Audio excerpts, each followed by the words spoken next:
Shalom. Shalom. Merci. Bien, aujourd'hui, je voudrais que nous méditions sur ce que j'appelle la parole. La parole comme force qui fait grandir et qui fait vivre. La parole comme force qui fait grandir et qui fait vivre. Tout commence par la parole. Saint Jean, au commencement était la parole, le Verbe. Et le Verbe était qui? Était Dieu. Et le Verbe était auprès de Dieu. Et on dit, ce Verbe se fait chair et il a habité parmi nous. La parole. Sans la parole, toi et moi, on n'existerait pas. Sans un papa qui dise à lui, maman, je t'aime, toi et moi, on n'existerait pas sur cette terre. Il y a eu une parole qui a commencé. Ah, tu es belle. Ah, je veux rester auprès de toi. Ah, nous allons nous marier. Ah, la promesse, le oui d'un homme à une femme, le oui d'une femme à un homme, c'est ce qui fait que toi, qui es là, qui m'écoute, et moi, nous existons. Sinon, s'il n'y a pas eu de oui, toi et moi, on n'existerait pas. Et donc, au commencement était la parole, pas n'importe quelle parole, la parole de Dieu. La parole de Dieu en elle-même devient une force. Moi, je viens de Badialan. J'ai quitté Badialan, la paroisse de Badialan. Déjà vers 7 heures, il y avait du bruit à côté. C'était le mariage, ou c'est le mariage.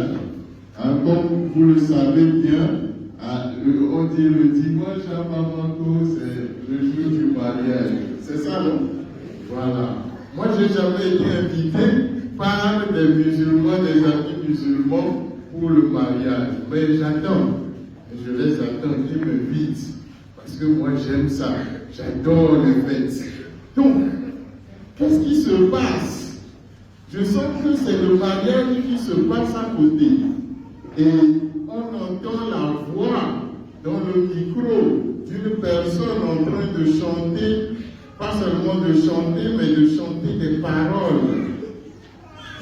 Et j'ai vite deviné que c'est le Coran que la personne est en train de réciter. La parole. Toi, chrétien, aujourd'hui on dit le dimanche de la parole de Dieu. Toi, chrétien, quelle est ta relation avec la parole de Dieu? Combien de fois tu médites la parole de Dieu dans ta vie? J'ai dit quelque part que nous, les chrétiens, on ne prend pas soin de la richesse que nous avons. Vous savez, nous les chrétiens, nous sommes trop riches, mais on gaspille. Et on croit que aller ailleurs, c'est ça qui est mieux. Vous savez, chaque jour que Dieu a créé, les 365 jours, il y a au moins 3 textes qui nous sont donnés. 3 textes bibliques. Première lecture de Psaume, Évangile, c'est comme ça on les appelle. C'est des textes bibliques. C'est la parole de Dieu pour toi qui m'écoute. Chaque fois tu dis, mais Dieu ne nous parle pas. Je viens à la messe, c'est moi seulement qui parle. Quand est-ce que tu vas te taire pour écouter la parole de Dieu? Et le dimanche, c'est, nous avons 4 textes. 4. Ce n'est plus 3 textes, 4. Première lecture, nous l'appelons. Psaume. Après, deuxième lecture. Et après, le Père lit l'évangile. 4 textes. dire que Dieu ne nous parle pas. Sa parole est toujours vivante. On dit quoi? La parole devient chair et il a habité parmi nous. Imaginez que Dieu lui-même habite parmi vous. Et il habite où? À travers la parole de Dieu. Très important. Vous savez, on est dans l'unité des chrétiens. Les protestants ont toujours leur Bible. Hein? Les évangélistes toujours leur Bible avec eux. Toi, chrétien, à part ton chapelet qui est dans ta poche, là, tu as ta Bible où? Tu as mis ta Bible où? Tu as mis ta Bible où? Et chaque fois que tu pries, c'est seulement les Je vous salue Marie, le Notre Père. La parole, c'est ça qui fait la force spirituelle du chrétien catholique. Les gens disent, mais on n'a pas de force. La force est là, dans la parole de Dieu.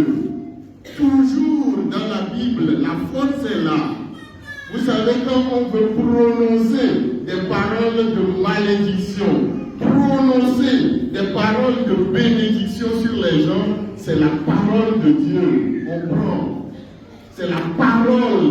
La parole de Dieu dépasse toute autre parole. Et je viens à ceci. Bien chers amis chrétiens, vous savez, quand un enfant veut grandir, ou va grandir, on a plein d'enfants qui crient dans la salle. C'est simple.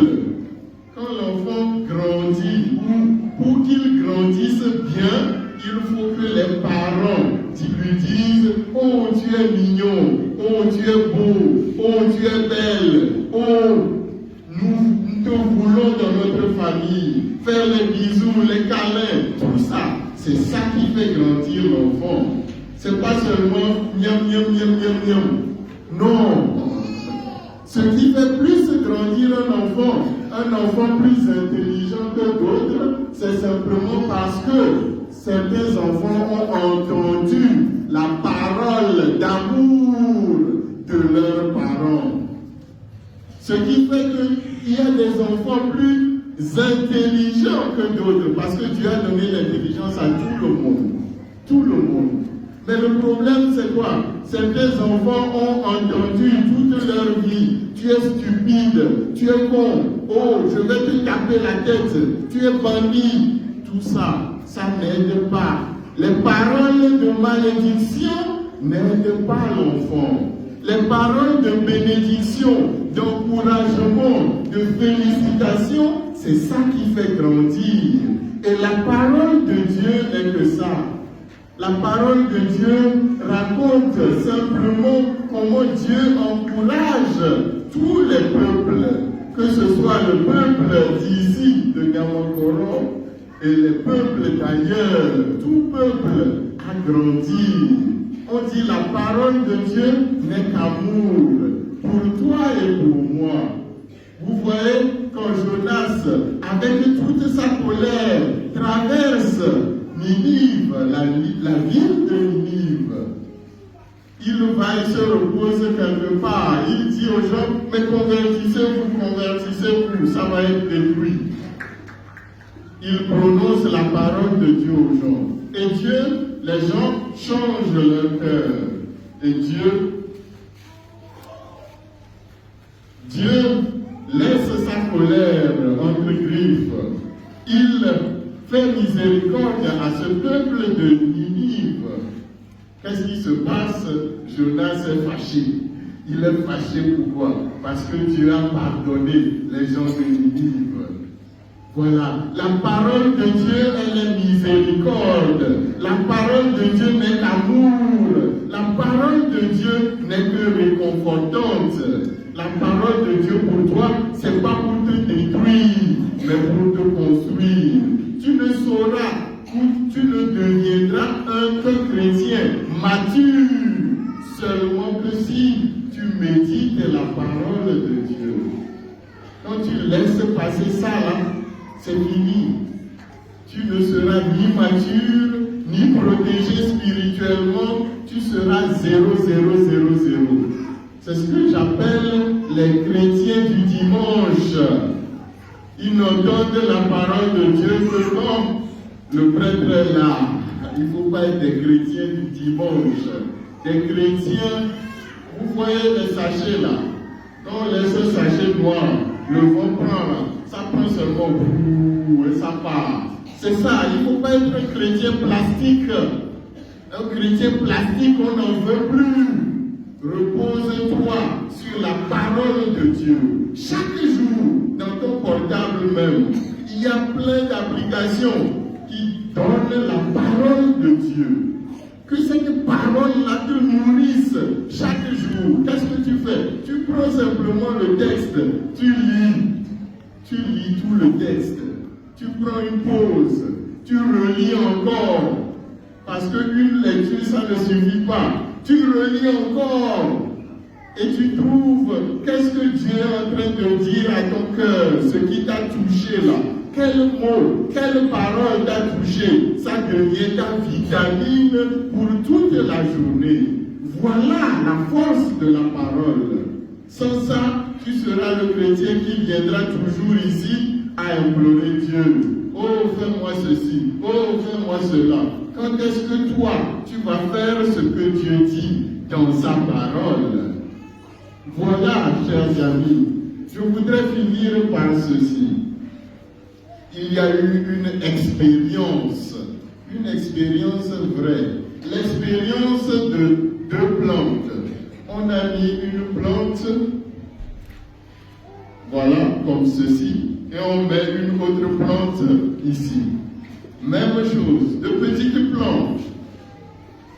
Et pour cette plante, on vient lui dire, oh, toi, plante là, tu es mauvais. Chaque matin, oh, tu es mauvais. Toi, on ne te veut pas. Le soleil ne va même pas briller sur toi. Tu es maudit, plante. Tu es quoi que ce soit, on lui dit que des paroles négatives. Des paroles négatives. On vient à l'autre plante, on lui dit que des paroles positives. Oh, tu es belle plante. Le soleil veut que briller sur toi. Oh, tu es plus importante pour nous. Sans toi, nous ne pouvons respirer. Tu es beau, blanc. Tu es tout ce que nous voulons. On lui dit que des paroles positives. Chers amis, on arrose les deux de l'eau. On arrose les deux. Mais on dit des paroles négatives ici, des paroles positives ici. Après un mois, je vous dis, vous pouvez aller essayer ça à la maison. Après un mois, la plante à laquelle on a dit des paroles négatives, elle meurt, malgré tout l'eau qu'on lui a donné. Voilà, ta vie là, spirituelle, va mourir si tu ne te bases pas sur la parole de Dieu. Que la parole de Dieu soit notre réconfort, notre rempart aujourd'hui, maintenant et toujours. Amen.